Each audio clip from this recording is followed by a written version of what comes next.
Next up on Big Talk from Small Libraries 2026 is Small Library, Big Steam Energy. Emily is with us from the West Virginia University, Potomac State College, and she's going to talk about all of the STEAM programs and things that they've been doing at their university library. So I will hand it over to you, Emily, to fully introduce yourself and tell us what you've been doing at your library. All right, well, thank you.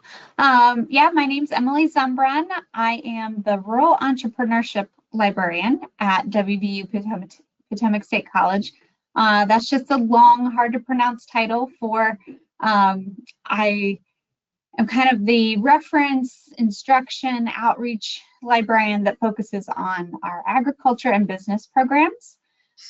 So that doesn't necessarily make sense with the big STEAM energy, but we're a very small library and we do it all.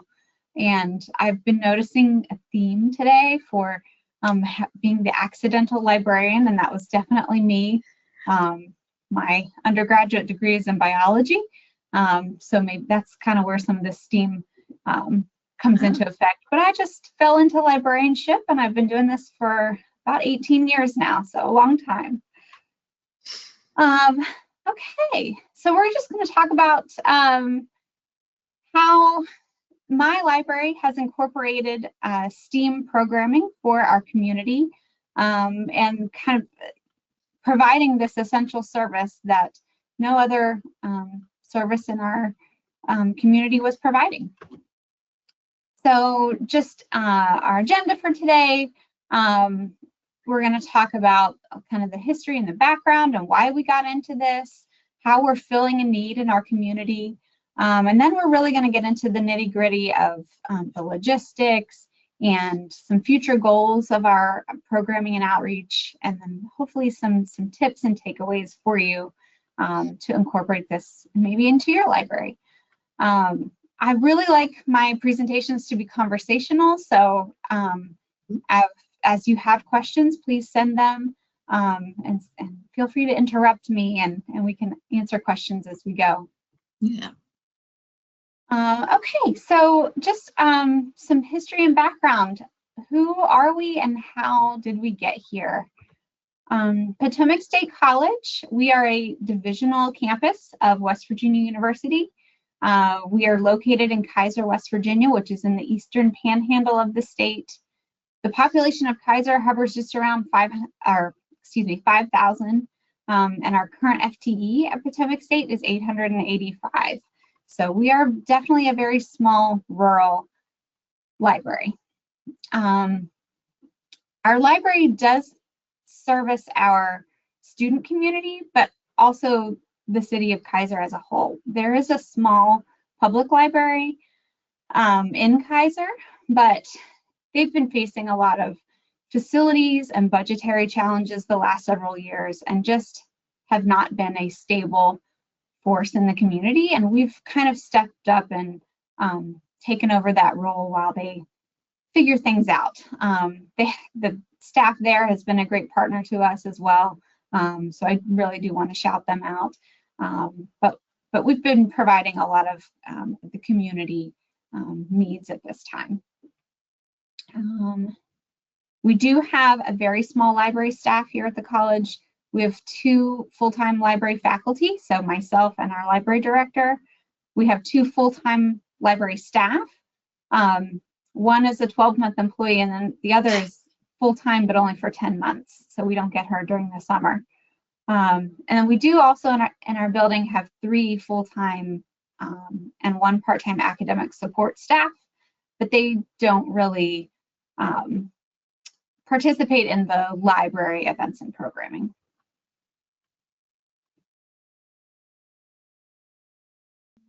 Okay, so some of the background here, there was a very long-standing STEM festival at the college. You know, I kind of mentioned that our college fosters a lot of this community vitality, and we offer a lot of programming and events for the community that are open to the public.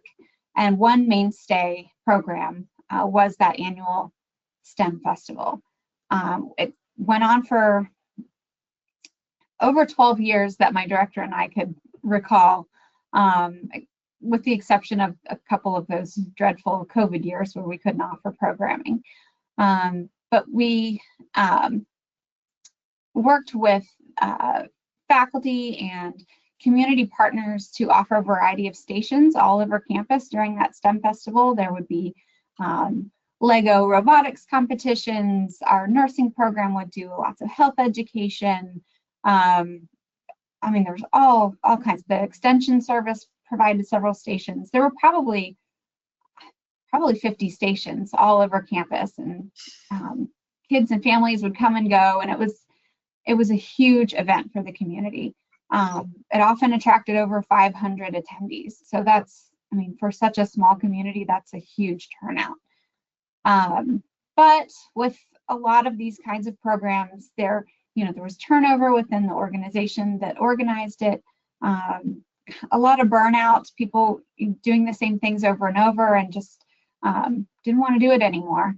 And so 2023 was the final year of that program. The library's role in the STEM Festival, it was pretty minimal. We provided a space, we opened up the library, and some of those stations were here. We did occasionally create stations of our own. I remember the last one we did in 2023 was like chlorophyll painting with leaves, and they were able to paint pictures using chlorophyll. So we did create some interactive exhibits, and then we provided staff for management. So, having our building open, we kind of directed people where to go and that kind of thing, but it was pretty minimal. On the flip side, we hosted a lot of our own STEM events, just individual smaller events. Both the library director and I have undergraduate degrees in the sciences, so we naturally have kind of an interest in STEM programming. We routinely hosted smaller outreach events. We have the primary schools, 2 of them locally, visit us often, kindergarten and 1st and 2nd grade. We have a local homeschool group that comes and does programming with us. And we travel off-site as well. So we participate in Energy Express, which is a summer a summer service with our extension program that tries to prevent the summer slip or provide summer education for kids. So we usually come in and do story time and crafts and that kind of thing. We've gone to local festivals. We have a peach festival here every summer that we've done programming. There's another it's called Fort Ashby Days, kind of a colonial America celebration. We've gone to the farmers market and provided programming. So we get out of the building a lot as well. So we've had a lot of experience hosting small events. Then I'd kind of like to hear about you and the audience, whether you have hosted STEM or STEAM events in your library. You can scan the QR code on the screen or type in the link that's under there. I'd just love to see who I'm talking to. What kind of experience have you had with STEM and STEAM events in your library?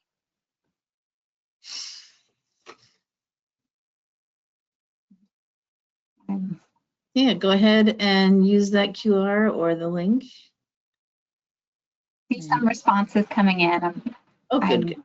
I'm not going to share my screen because I'm afraid I'll mess it up, but I'll relay the results after a moment or two.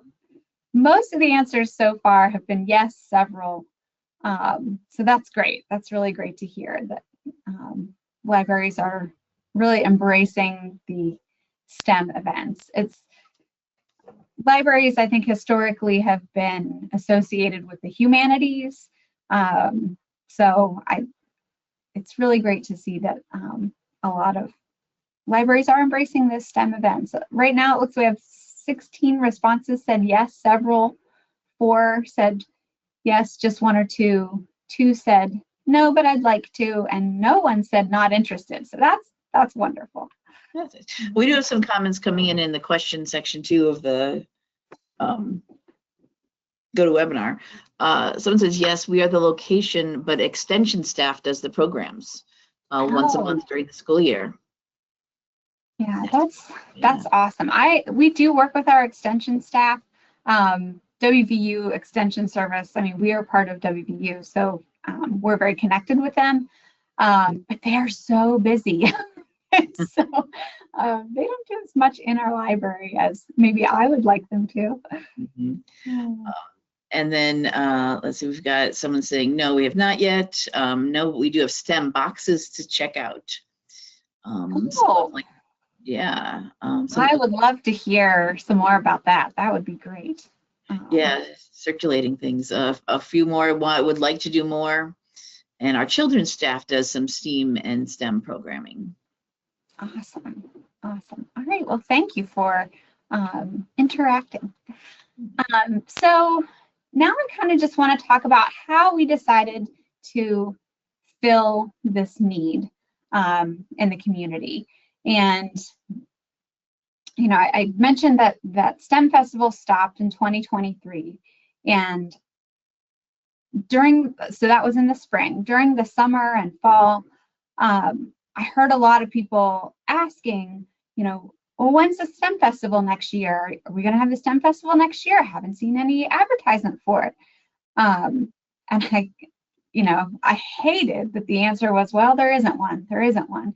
And so I kind of started brainstorming to myself, how can we fill this need? This is obviously something that the community wants. They love coming here.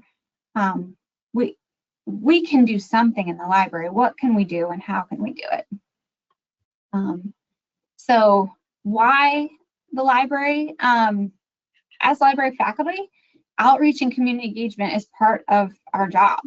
I already mentioned that the college is a crucial partner in the vitality of the community, but the library is an extension of that. I mean, we are a front-facing community partner. We already have the space and several systems already in place. You know, we have technology through the university to be able to manage, a calendar and registration and all the things that are needed to successfully run an event. We have really good working relationships with our community partners. So, Extension, the Mineral County Family Resource Network, our master gardeners. I mean, lots of community engagement. And we have staff that are skilled in the planning and execution of events. So, we've already done a lot of these small events. In my previous position, at a different university, I helped plan an annual Harry Potter book night that was huge. We had over 500 kids several years. And I did that for about 10 years. So I was very comfortable planning a really big event. And it provides an opportunity for our students to get some service learning so they can volunteer and help with different activities, particularly our education students. They would get that good, those contact hours with small children and, practice those event planning skills. So it just seems like a natural fit for us to fill this need. So that kind of developed into what we are calling Shipper STEAM Days. Using my knowledge of hosting those small STEM events combined with the big Harry Potter event that I did, we put this together to develop these Shipper STEAM Days. And because I'm a mom with a child who absolutely loved Bluey, I decided, hey, let's do Bluey. I know this is a popular show, and we really capitalized on the popularity of that show and that character to build a theme around. And it integrated the STEM, science, technology, engineering, and math with the art of Bluey. So we took that idea and we ran with it. Okay, so let's talk logistics. How did we plan this series of stations and activities for kids. The first thing that I did was solicited feedback from people on campus and in the community that might be interested. I sent out like emails to people that I thought would be a good fit for this. I didn't just do a blanket, hey, can anyone volunteer for this? I selected people that I knew would have the skills and hopefully the desire to work with children and would make this a successful event. So I did have some faculty and staff here at the college. And then we did know some community partners immediately that would be interested in helping with this. We had regular team meetings. So once I met with the people who might be interested to kind of feel out what different roles they might be able to play, then we had probably bi-weekly at least meetings with just our small 4-person library team to map out all those details. We talked about, the materials we need, the space planning, our budget, that was a big one. And I had to obviously go to the library director for that. Like, how much money can I have for this event? So, we planned a lot of that together. I took care of the vast majority of the planning and the details. Maybe because I'm a little bit of a control freak, but I ironed out what activities we were going to provide. I made lists of those materials once I had the budget. I applied for a small grant, which we'll talk about later. I created all the signage. I did the marketing, and I stayed organized with all those things using a big master spreadsheet, which I will show you. So this is just a snapshot of my master spreadsheet. I kept track of the budget, the setup, the supplies, volunteers, statistics. I had a to-do list that I could check off. And then after the event was over, I compiled all the feedback in there. And that's all in one spreadsheet with several sheets. I did give viewing access to all of our team members, but I am the only one that can edit it. Again, maybe because I'm a control freak, but I had a vision and I knew what I wanted to do. So I did create a Google Sheets version of this. So there's a link at the bottom of the screen here, but I also have a link at the end too, so we can do that. But if anybody wants to use this planning sheet, you feel free to access the Google Sheet, and you can copy that and run with it. One of the other things that I put in that master spreadsheet was the floor plan, just so I could kind of map out where each activity was going to be. So you can kind of see that I have areas for different stations. And if you're not familiar with my library, then probably this doesn't make a whole lot of sense to you. But in my head, I was able to map out exactly where the stations were going to be. And then this really helped on setup day for all of the people that helped us to know where things go. So that was very handy. One of the other sheets in this master spreadsheet was for all the stations and the supplies. We tracked like the station name, the learning themes, which was very important for one of our grantors. They required us to have learning themes, the supplies, the cost, which volunteers were going to be at each station. You can see that there are a lot of details that I tracked in this spreadsheet, and that might get lost if they weren't all kept in one place. So this really helped me stay very organized.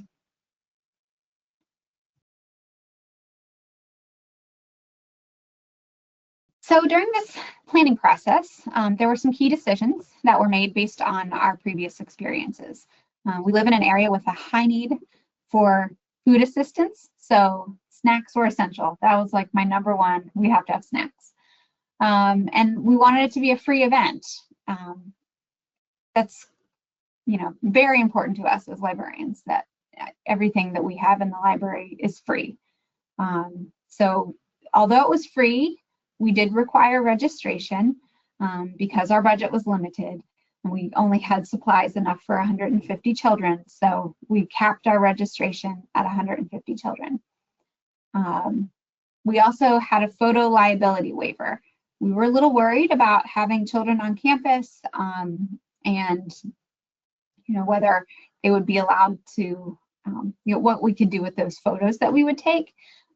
So we posted a liability waiver on the entrance doors and scattered around the building, basically just saying that if you, by participating in this event, you consent to having your photo taken, and those photos may be used without a child's name attached in our advertising and other things we might do with it. So that's why I can share all of these nice photos of kids having fun at our event in this presentation.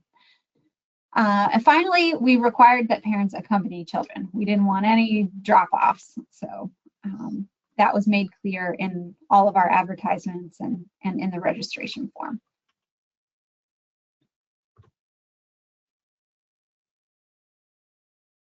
I'm going to pause. Do we have any questions that have come in, or am I good to move on?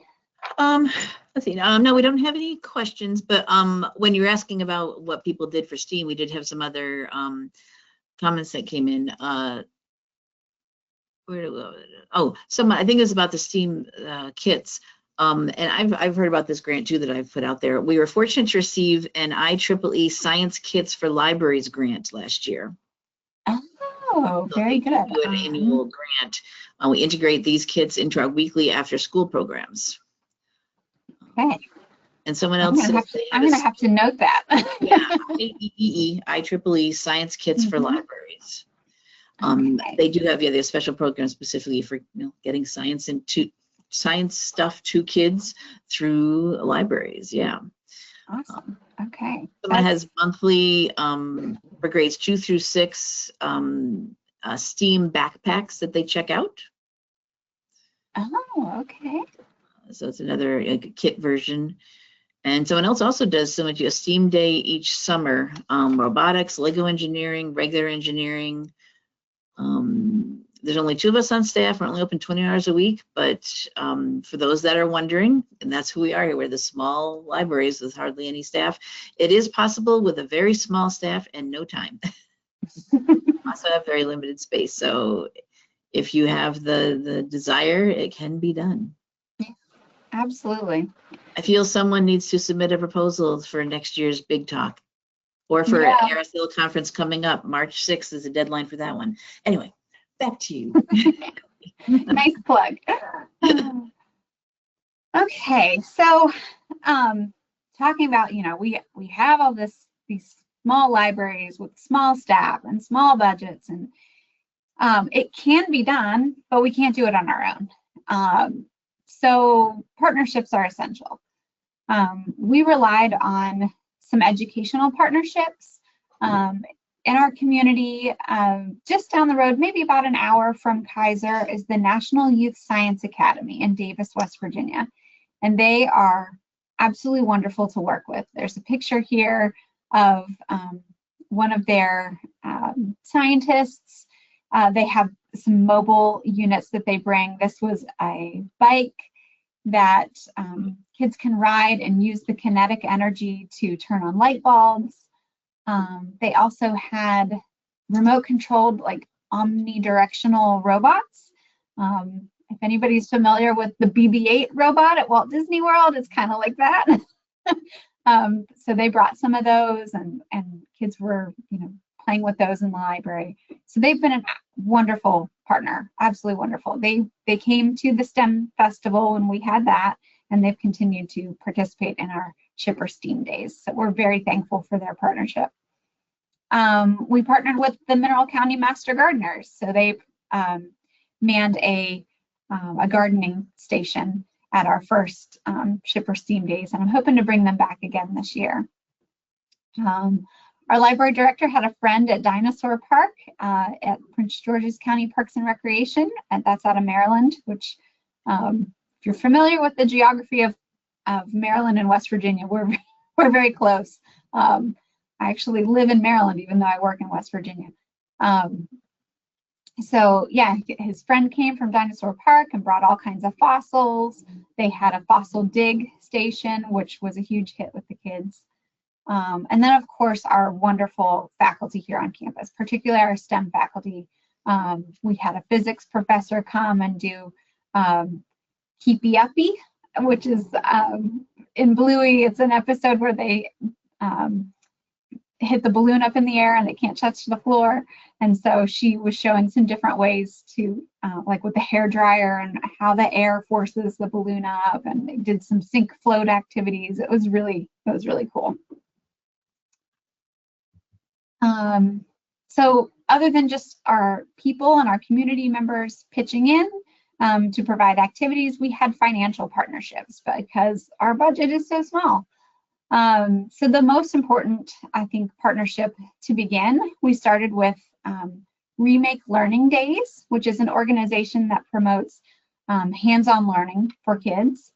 They're all across the country, so I do have a link at the end if you're interested in learning about Remake Learning Days to see if it's in your community. And if it's not, maybe you could start one. But Remake Learning Days here locally partners with the West Virginia Public Education Collaborative, and they offered $150 mini grants if you registered your event with Remake Learning Days. And so I registered the event, I applied for the mini grant and got $150, which doesn't sound like a lot, but it did cover my supplies for the stations. So I was very judicious and strategic in coming up with the activities and making sure that they were very inexpensive. So I did fit into that $150, but that covered me. The first year, that covered the supplies, but it didn't cover the food. And that was one of my things I was adamant about. We have to have food.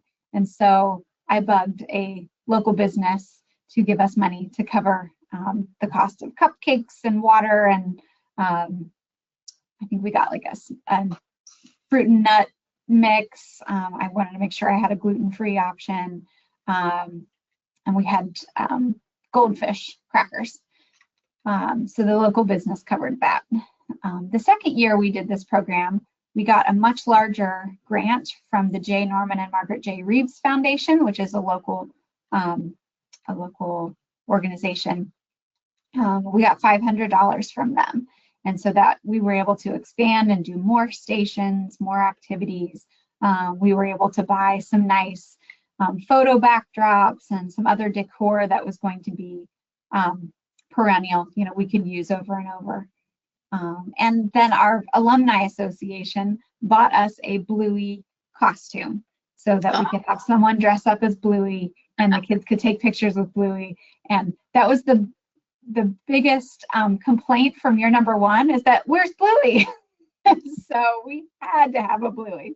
So the alumni association made that happen for us, and kids were ecstatic. They just loved Bluey. Okay, so signage. You can't have an event without having signage and marketing. So this is just a sample of the signage that I created. I made everything from scratch using Canva. You can see I have the thing that says this station of Bluey is called Rug Island. So I had a poster or a small sheet of paper at every station that coordinated that station with an episode of Bluey so that they were all on theme. The banner at the bottom that has a picture of that's me inside that costume. That's the advertising that we used publicly. So anything that we shared publicly online did not use the official Bluey image. So that's a common question when doing events like this is, with copyright, we didn't use any images of Bluey publicly. You'll see the other poster there, that was only used in the building. So we felt like anything we used in the building, we could use the image. We did it sparingly, but yeah, anything public didn't use Bluey's image. So there I am in Bluey's costume. Marketing. So that's always a big concern with events like these. We started out advertising the events to our colleagues on campus, just by letting them know through our campus listserv that we would be posting the event, and the registration link would be on our Facebook page. And then once we posted it to our Facebook page, we shared that post with local groups and pages. I'm sure you all have like neighborhood associations and those kind of things. The one here locally is called Mineral County Local Happenings. So that was the page that we shared it to. There was a STEM festival page on Facebook as well, and we shared it to the old STEM festival page. So I think that's probably where we got a lot of our traction. We worked with our campus strategic marketing and communications office, who added it to our digital roadside sign. But once that event or the registration went public, it was so popular that our registration filled up within 2 days. So we allowed 150 registrations, and it filled up in 2 days. So we didn't end up having to advertise in the newspaper, but that was going to be our next step. Okay, I think that's it for the marketing. I'll just talk about the flyer there. So the flyer is what we posted to Facebook. We had 2 QR codes for registration links last year. That was some feedback that we got from the first year, is that the event was from 11 to 1. Well, pretty much everybody showed up at 11. So by 12:15 or so, it had pretty much cleared out. That the kids had done all the stations, and it was so packed at 11. We said, let's increase the number of registrations, but we'll split them up. We'll have half the group come from 11 to 12, and the other half of the group come from 12 to 1. We knew it wasn't going to be perfect. We knew people were going to come whenever they wanted to come, but if we set up some guidelines, that might help the traffic issue, and it really did. So I had 2 QR codes on the flyer. You could register to come from 11 to 12 or from 12 to 1, and that was perfect. It really worked out well. We're going to do that again. Okay, some of the ways we ensured the success of the event was to decorate and set up the day before. So we didn't want to leave it all till the morning of. We strategically planned the event after our spring graduation. So we had pretty much no students in the library. So we were able to kind of slowly set up some things throughout the week, and then most of the decoration was done the day before.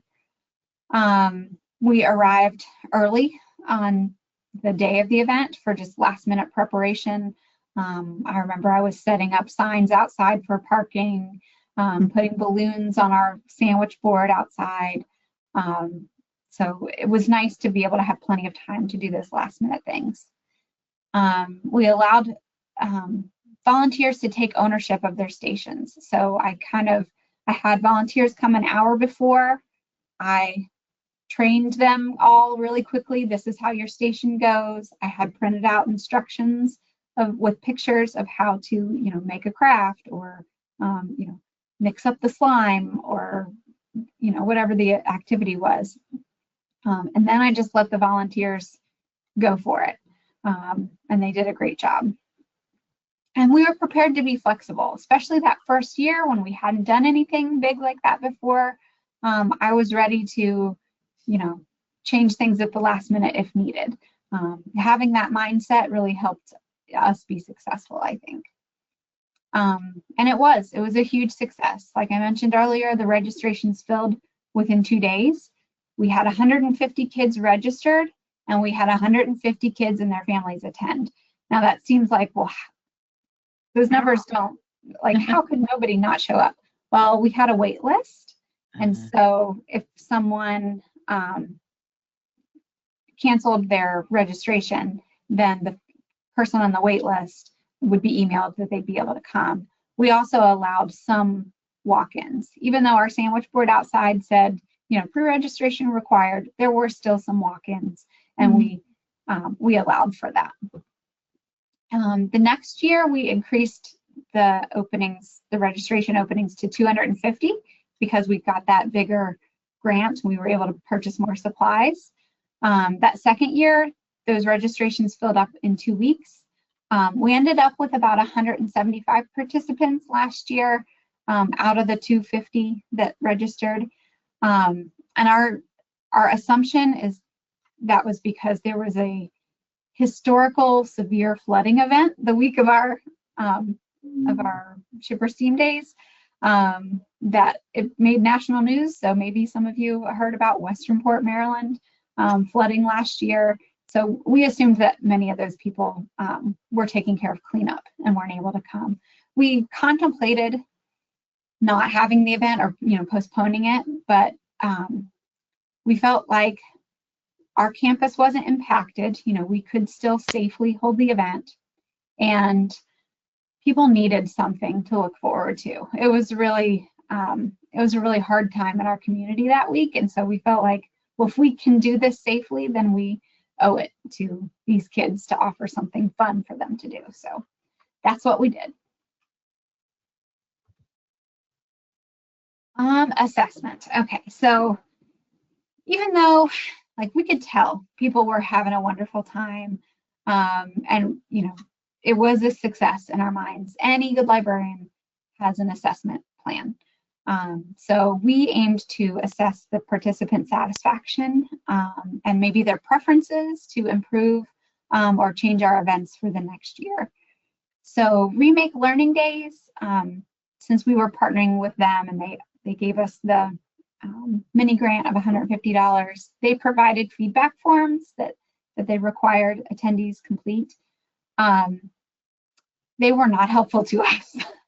I'm sure they were great for Remake Learning Days. It had like demographic information, things that they were concerned with, but it just wasn't what we were concerned with. So we decided to create our own feedback forms. We printed some out, and we also had a digital form as well. So we have QR codes posted strategically around the building, on the doors as they're exiting. We had some right outside the elevator and the staircase. I put some on the snack table. So places where people might be standing and waiting, I put the QR code to the feedback form. But we kept that feedback form short and sweet. So we asked, what were your 3 favorite stations? What did you enjoy? And what would you improve? And we use that feedback to improve future programming. So here's just some of the responses that we received. I know this is small, it's probably kind of hard to read, but so we asked what were your 3 favorite stations, and they loved the cotton ball catapults. That was one of their favorites. The slime station, which is always a huge hit with little kids. And oh gosh, I can't even read the other. Oh, the Daddy Robot. So that was the bike and the little spherical robots. So we're definitely going to be doing those stations again this year. And then we might rotate out some of the less popular ones. Some of the feedback we received was that it was very organized. We had interactive and cute ideas, and then one person said, we loved everything. So that's, you know, heartwarming and encouraging. Some of the things that people thought we might need to change are less coloring. So we had several, well, not several, but we had 3 areas where kids could color. One was a making flower crowns, and they had to color those. And we had calming rooms for kids who might be overstimulated, and had the doors shut, and we had coloring in there. And then we had some like mazes and word searches on tables scattered about. So I think those were the only areas we had coloring, but they wanted less coloring. Extra time. They wanted more time to do the stations. So we are going to look into that this year. And then a map.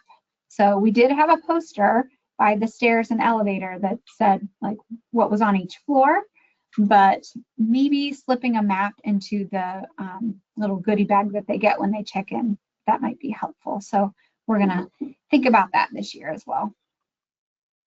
You might see on the top of the graph that we had 20 responses, and that was out of approximately 71 families, which is not horrible, but we're going to be talking about how we might be able to improve that this year. It's probably going to be me at the door saying, please fill out this survey, please fill out this survey.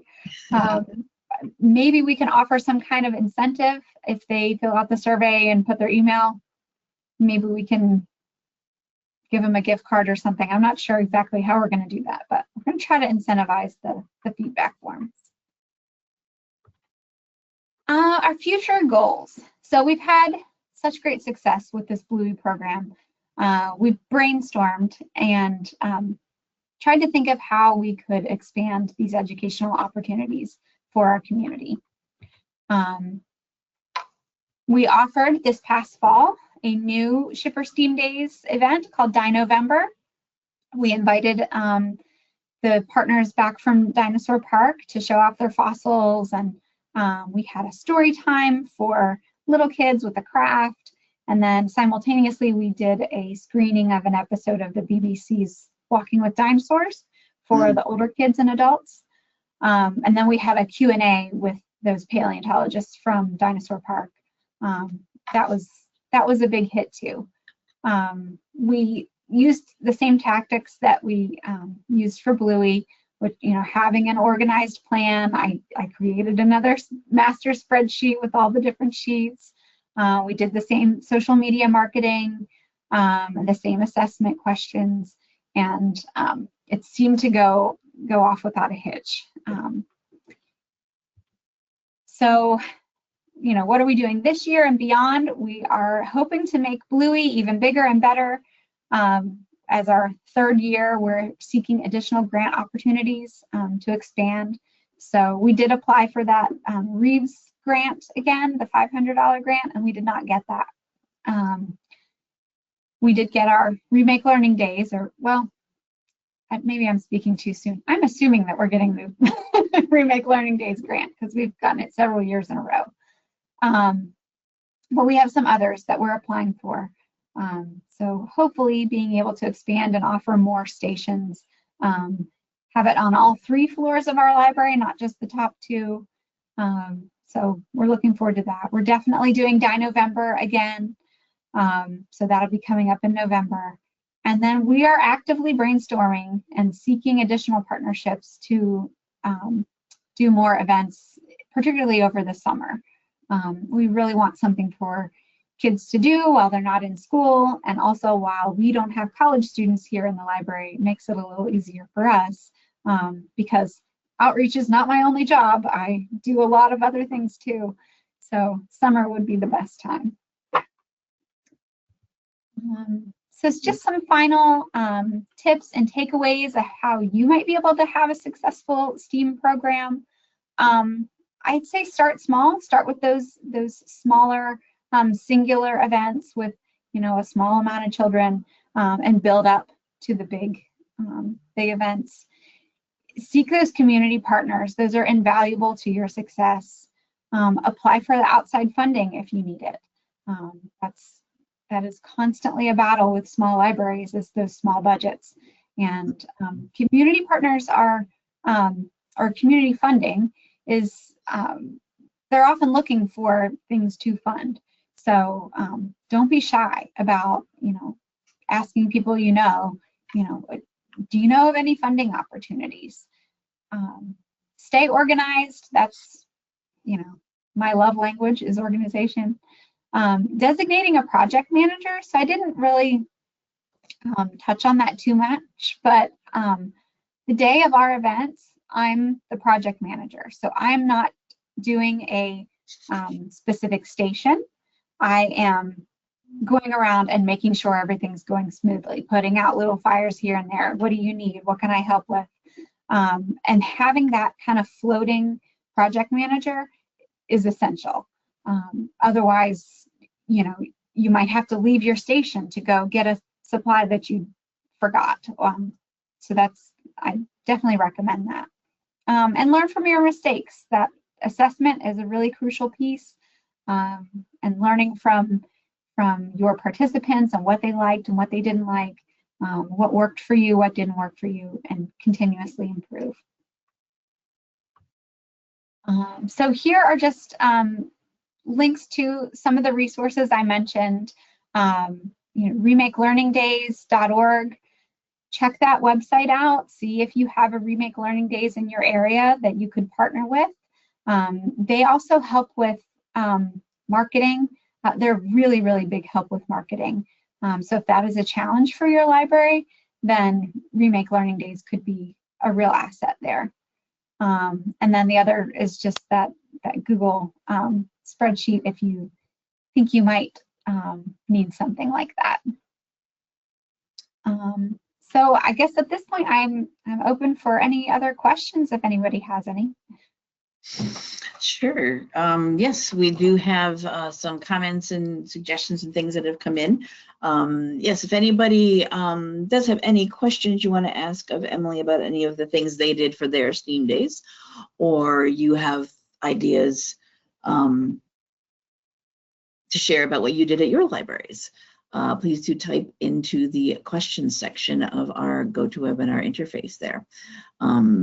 Do you have a contact slide on here, or is this the last one? I do. Okay. All right, there we go. All right, perfect. So there is Emily's contact info if you want to reach out to us. We'll leave that up for now while we're going over what we have coming in here. We did have so that IEEE grant for STEAM kits. I did.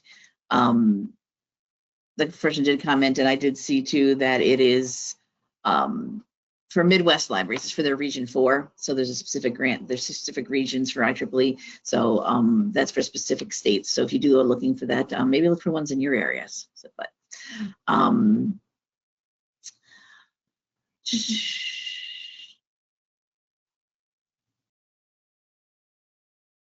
okay, here we go. So there's another grant recommendation. This one says our countywide YMCA received a Cal Ripken Senior Grant for STEM education and uses our library as the location for their classes. Our community is more than 12 miles away from any YMCA, and we don't have public transportation to it, so this has been a great resource. So Cal Ripken Senior Grants for STEM education. Look for those. I'm going to look for those. I've gotten lots of ideas today for various grants that I had not heard of before, so yeah, I'm writing these down. And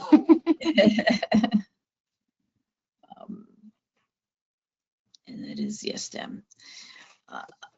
And for getting more responses for your survey, a suggestion on that, we have used QR codes like people have been using in their presentations all day today.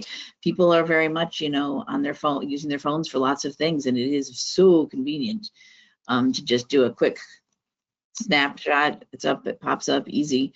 We've used the QR codes with a completion message that participants can show for a special takeaway from the event. Oh, nice. So a take and make, a small paperback that is aligned with the theme, temporary tattoos, or stickers or water bottles.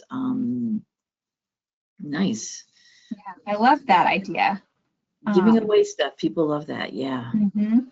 Just little things, doesn't even have to be anything too expensive. Absolutely.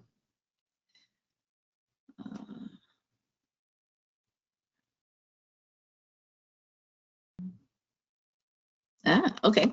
Another comment says, fantastic event. Talk about your event. Thank you. Did you have a station where people could sign up for a library card? to, do you have, you said you serve the community. We did not have a station to sign up for a library card because we don't offer free library cards to the community. It's a very complicated system with WVU that I cannot even attempt to explain. Okay. But essentially, we open our library to the community and they are allowed to use any resources in the building while they're here. But as far as checking out materials, they have to get a special Friends of the Library card and there's a cost involved. So we try just not to advertise that too much. No problem, no problem. But for like a public library, I think that's a great idea. Oh, sure. And also suggestion about asking, did you hand out bags? You could probably get a bag sponsor or something, someone that would do something, put your library's name and logo theirs as the sponsor. That's a great idea. We did have just little blue plastic bags that we got on Amazon that they could put any crafts that they made, put them inside there. We also put a little balloon in there so they could play Keepy Uppy. So if you're a Bluey fan, Keepy Uppy. So yeah, I think that would be a great idea, getting a bag sponsor. We did that at that Harry Potter event that I used to organize. So I don't know why I didn't think of that. And good comment here. QR codes are great and used for some people, but it's still important to have the non-tech ones for people that are not, up to that. So probably having it as in addition to the traditional paper or just go to a website type thing. Yeah. Absolutely. Any other last minute desperate questions or comments people want to share regarding Emily's presentation today?